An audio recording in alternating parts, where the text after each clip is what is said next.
Para saudara dan saudari yang Tuhan cintai, selamat pagi dan selamat bertemu lagi dalam renungan harian dari Paroki Santo Petrus dan Paulus Argapura, edisi hari Kamis tanggal 25 November 2021. Mengawali hari yang baru ini, kita hendak mendengar dan merenungkan sabda Tuhan.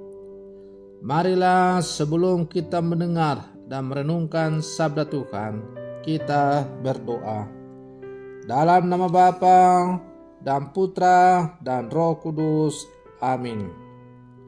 Allah Bapa kami di surga, sumber cahaya cemerlang dalam penderitaan dan kegelapan, Engkau menghendaki memancarkan cahaya dan memberikan hiburan lewat Yesus Putra Manusia. Kami mohon semoga kami selalu terbuka untuk menerima sabdanya. Bersabdalah ya Tuhan, kami siap untuk mendengarkan.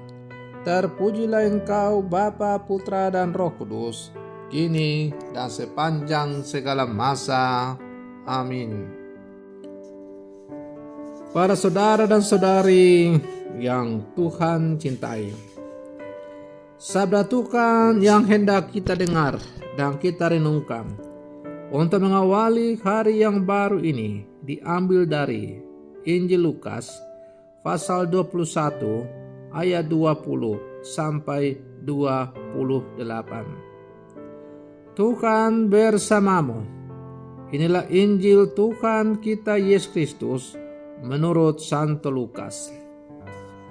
Yesus berkata kepada murid-muridnya, apabila kamu melihat Yerusalem dikepung oleh tentara-tentara, ketahuilah bahwa keruntuhannya sudah dekat.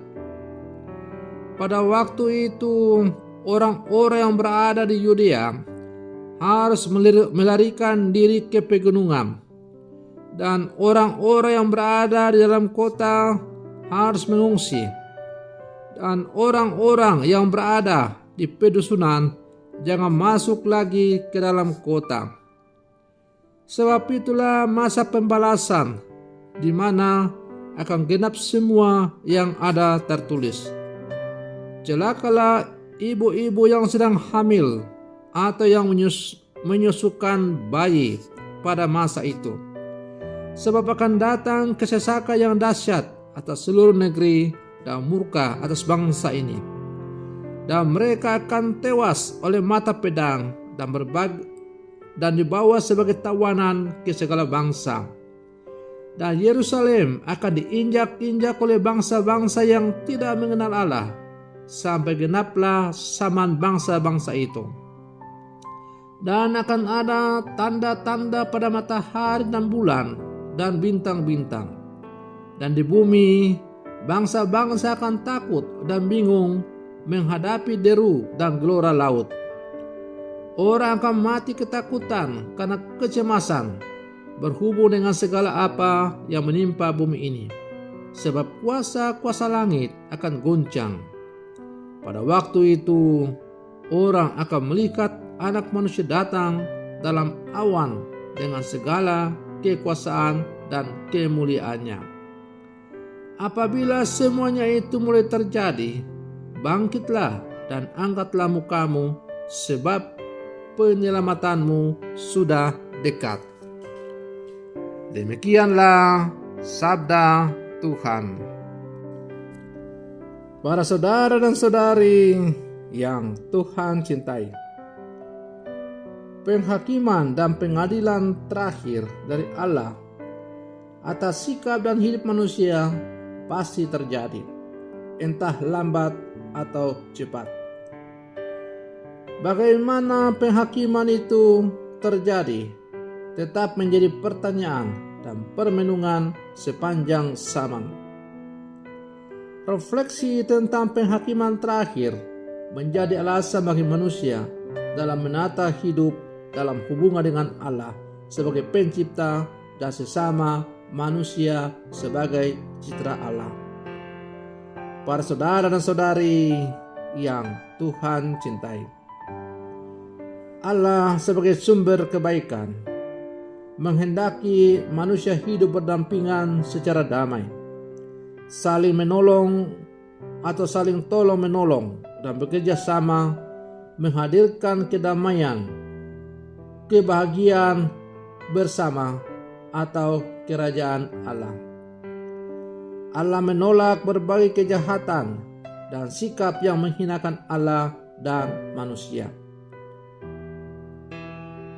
Para saudara dan saudari yang Tuhan cintai, kisah tentang kejatuhan Yerusalem dan kehancurannya sebagaimana telah kita dengar dalam bacaan Injil hari ini mengedepankan sikap Allah yang berpihak pada kebenaran, kebaikan, dan kebajikan.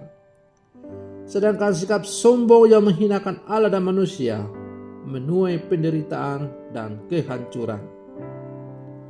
Setiap sabda Yesus berdampak pada keselamatan manusia.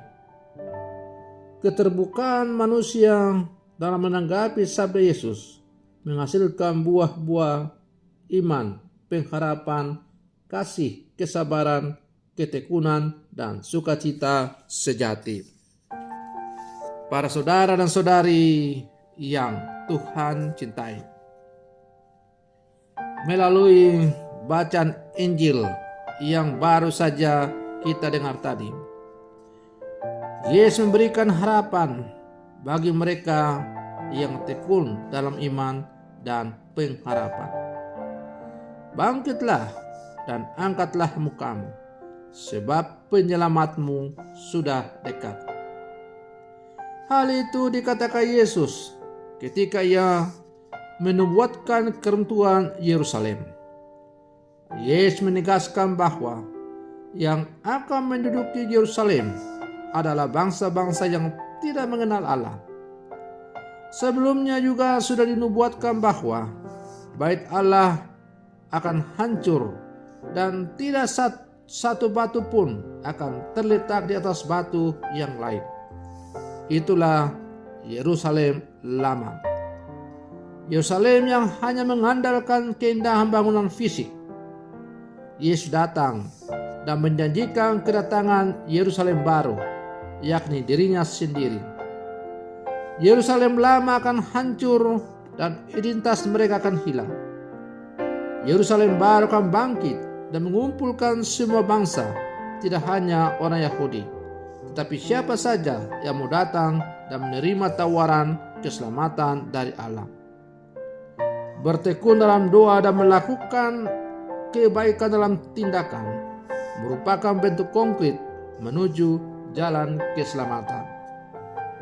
Para saudara dan saudari yang Tuhan cintai, maka sebagai murid-murid Yesus yang hidup sama sekarang, kita sungguh diajak agar kita selalu setia dalam menjalankan tugas dan panggilan kita sebagai murid-murid Yesus. Semoga permenungan saya untuk mengawali hari yang baru ini semakin menghantar kita untuk menjadi murid-murid yang sejati. Semoga demikian. Selamat pagi. Tuhan Yesus memberkati.